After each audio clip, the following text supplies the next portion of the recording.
Hey guys, this is Crawl. Once again, I have a new ship that I've just finished building, and I wanted to show it to you guys and explain where the idea came from and tell you about the ship's features. Just in case you like the ship when you see it on the workshop and you want to download it, but you'd like to know more about it. So. The idea for this ship came from this guy right here, my Grey Wolf. Grey Wolf is a deep space explorer, as it says right here. And so far, even though it wasn't built for combat, it was actually built to be able to withstand a lot of damage, and it was built to be able to fight back if if it gets attacked by pirates and stuff. But it wasn't built for battle, and even though it was not built for battle, it ended up destroying my Arapaima like there's no tomorrow, and it destroyed my Lazarus, which is a small ship, so that was to be expected. Destroyed 4 of my Mongoose, well, one after the other, obviously, because I don't have any Steam friends that play Space Engineers, so I don't have any help when I'm doing videos, so I was flying one Mongoose after the other, and he destroyed them all.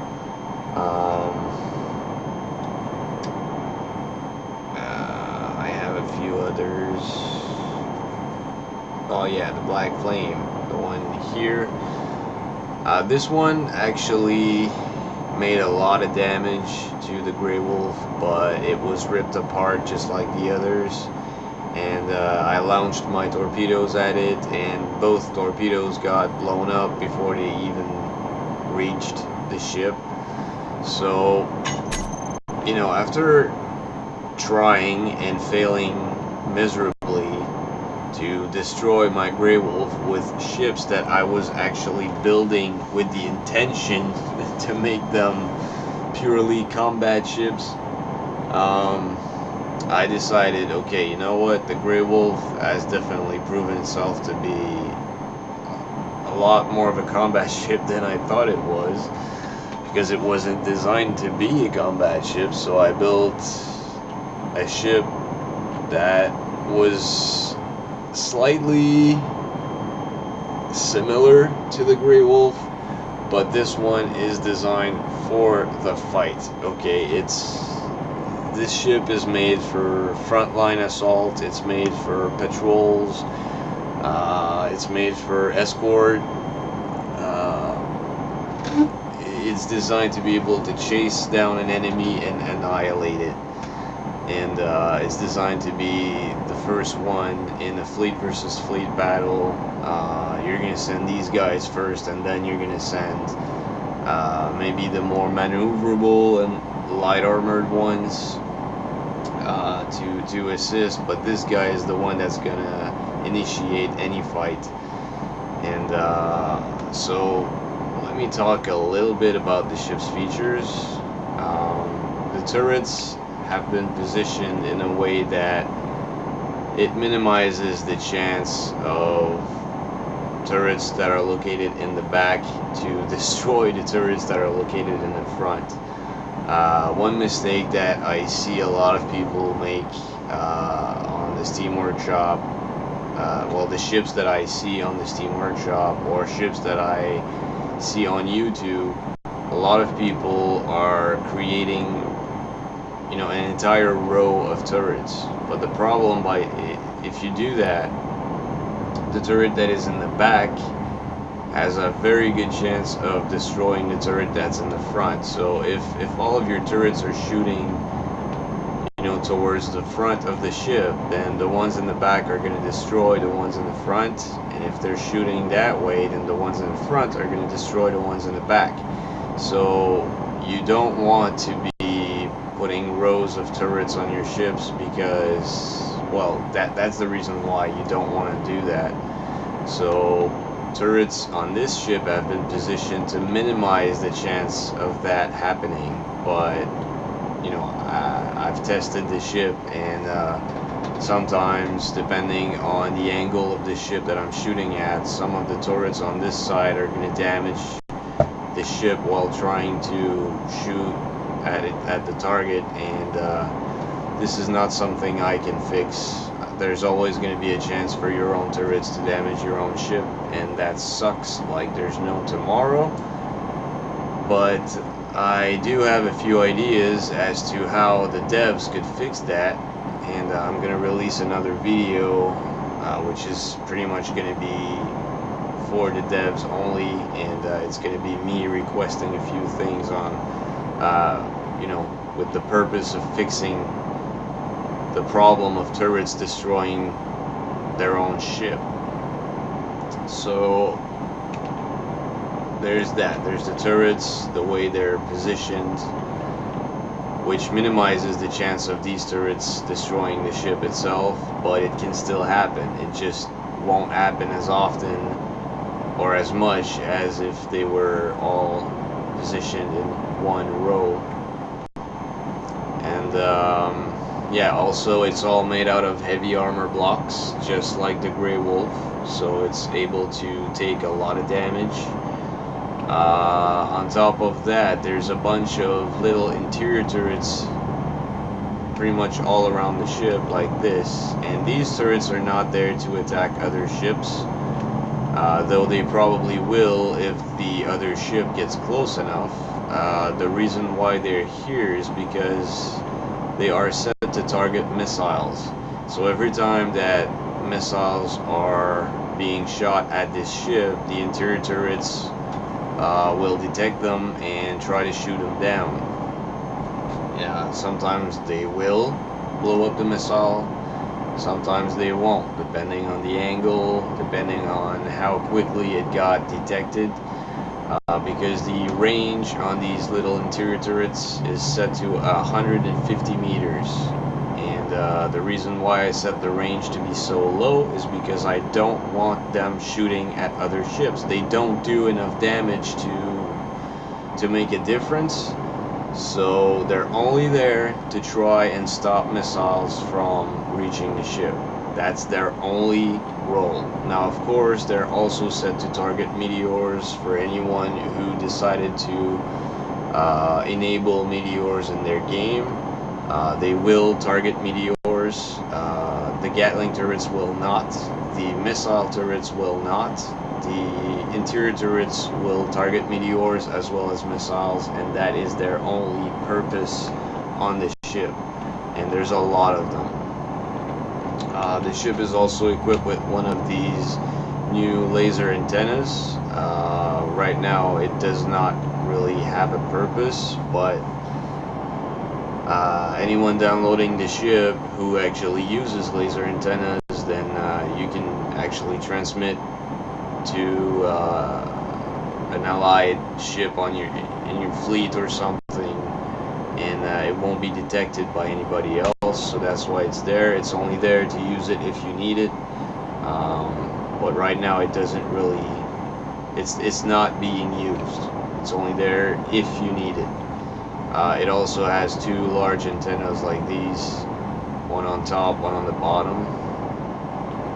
The ship is pretty much 100% symmetrical on the horizontal axis, as well as the well, both horizontal axes, I guess. Like this, symmetrical, like this, symmetrical, but it's not symmetrical like this here. Obviously the front and the back are not the same, and this part here underneath is not symmetrical to the top. It used to be, but I changed it because I did not like having a second cockpit on the bottom of the ship. It just looked weird. It looked like it was out of place, so we only have one cockpit here. Now these ramps here, they're only there to offer extra protection to the pilot, which is why we have a camera right over here to offer a good first-person view in the ship, because if you're in here, then your view is pretty much limited. You can still see, if the camera gets destroyed, you can still see in front of you at least, and on the sides. I'll show you guys right now. Actually, this is the only entrance to the ship, and I just want to say it right now, there is no interior to this ship. Everything that you see is, you know, if I was to remove the blocks in here, all you'd see is reactors, conveyors, artificial mass blocks, gravity generators, stuff like that. It would be like popping the hood of a car. That's all it is. In here, it's all armor blocks, conveyors, thrusters, nothing else. Actually, you can even see some of them over here. Yeah, so anywhere that I remove armor blocks, this view that you get here, this is pretty much all you're gonna see everywhere. I didn't even know I could actually, you know, come inside this ship from here, but anyways, it doesn't matter. This offers enough protection, and you know, from most angles you're not even gonna see that you can enter the ship from there. It's just funny. So yeah, this ship does not have any interior. It's not designed to carry passengers or cargo or anything. Like I said in the beginning of this video, this ship is designed for the fight, nothing else. It's frontline assault, patrol, and escort. That's it. So let's see. This is the first person view. So even though it does have ramps right in front of the cockpit, you can still see pretty well. But the camera, however, offers a much better view. So as long as the camera is there, there's no reason for you not to use it. If you want to fly in first person, on top of that, you can zoom in. So there's no reason not to use a camera. I can even zoom in on the sun if I want to. So and you're gonna get a very good position if you want to aim. Like I'm going to approach that asteroid right there. I'm gonna stop before I reach the asteroid, but I think my dampers are on right now. Alright.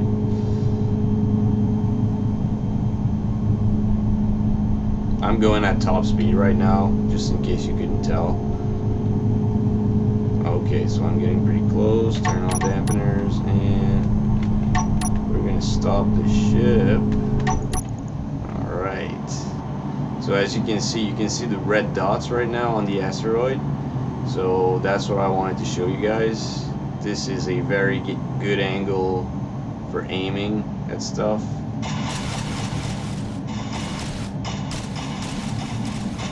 And the ship is really maneuverable. You can turn really fast with it, so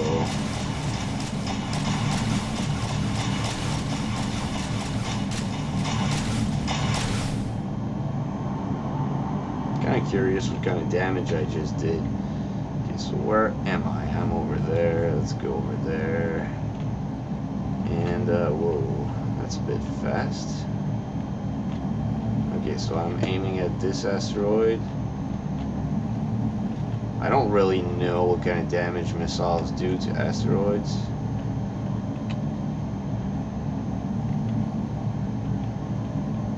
I guess that would be it right here.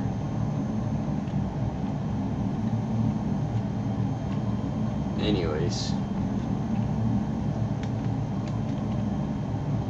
Alright, so let's go back to first person. So as you can see, you can still aim in first person, but camera offers a much better view. No reason not to use it, but if it gets destroyed, then this is the view you would get, and you can still turn around and, you know, look around and stuff. But you can also fly it in third person, obviously, which does offer quite a good view as well.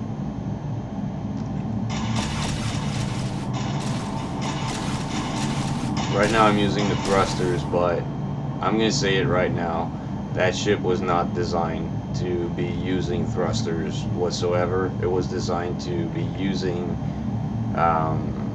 the gravity drive pretty much exclusively. It was designed, the gravity drive was designed to be very efficient, and it's more cost efficient on uranium as well. You're not going to be spending as much uranium if you use the gravity drive than you would if you use the thrusters. The only reason why it has thrusters is to help it stop, and to help, you know, if you're trying to approach a friendly ship and you're getting close to it, then you don't want to be moving too fast, so you would use the thrusters for this. But look, like right now I'm thrusting to the right, and look at this speed, it's going up really slowly. So if I want to get to a destination that's far from me right now, it would take forever. If I want to use the forward thrusters, the speed is a lot better, but still it's too slow. It's actually not that bad considering that the ship is all made of heavy armor, but look what happens if I use the gravity drive. I'm already at top speed, and I can turn without drifting, or almost without drifting. I can go around this asteroid like it's nothing.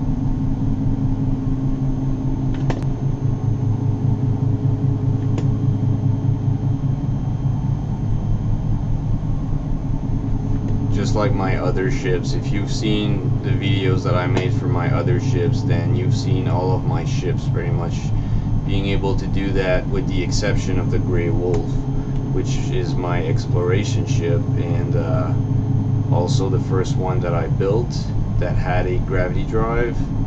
So that's why the Grey Wolf's gravity drive is not able to achieve something like this, because I didn't know enough to be able to build something like this before.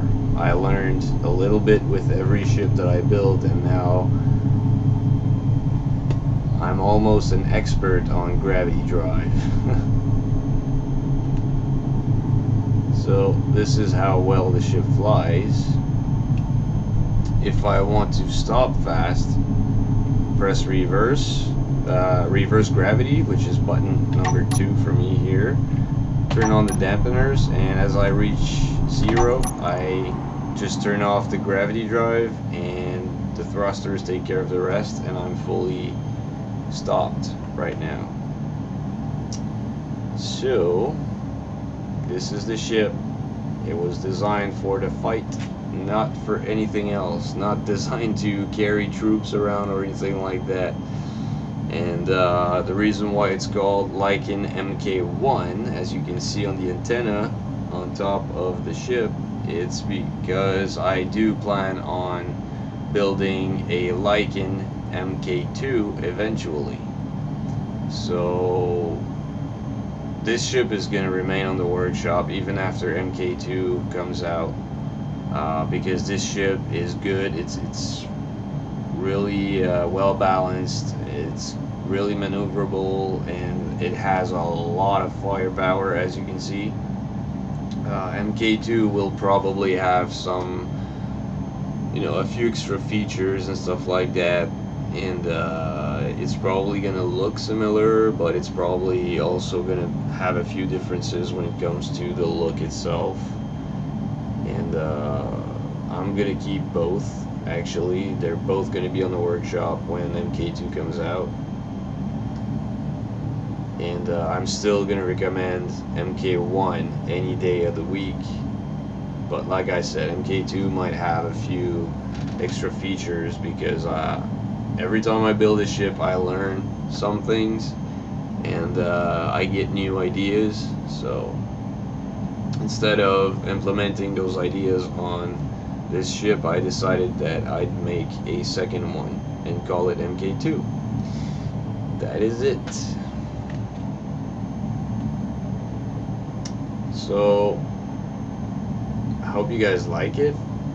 I definitely recommend it if you plan on doing a lot of battles. I definitely recommend it if you're playing in a persistent server in survival mode, and you need a ship to patrol your territory if there's another faction close to you or something. I definitely recommend it for all of your patrol stuff. I definitely recommend it for any of your escorting stuff, or if you're going all out in a fleet versus fleet battle. I definitely recommend it as well. This ship is designed to initiate the fight, and then you can, you know, go ahead and bring one of these. Whoops.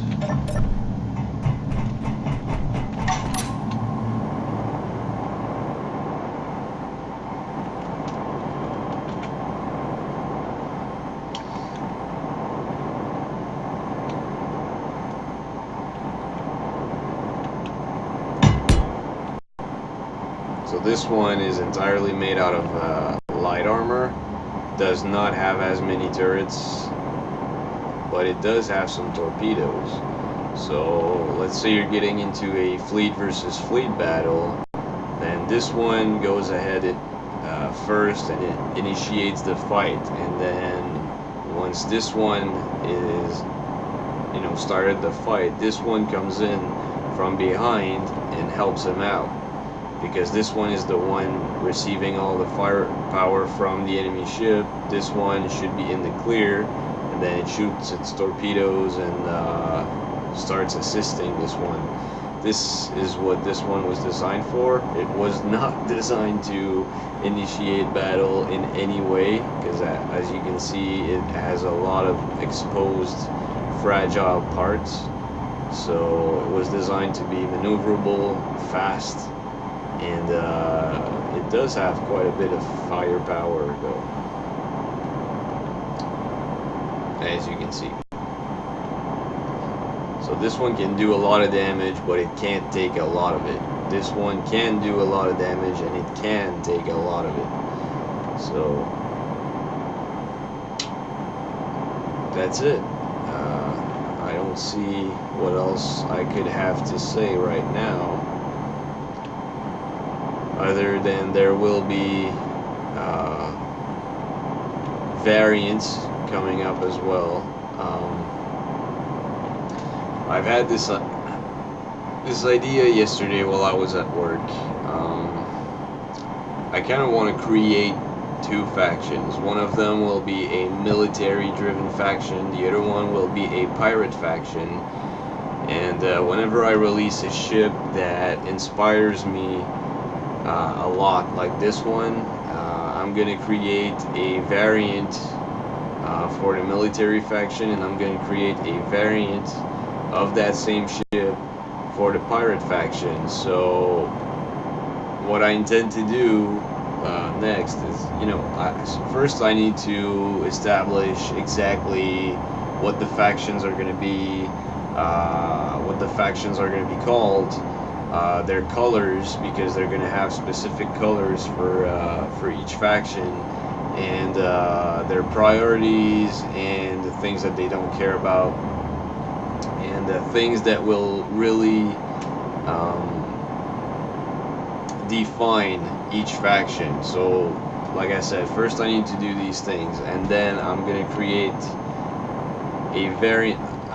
Okay, I'm going to pretend that, let's say, the military faction has purchased this ship for its own use, and then it hired, you know, or maybe some of the engineers that already work for that faction have been told to work on the ship and modify it to better suit their own needs, their own specific needs as a faction.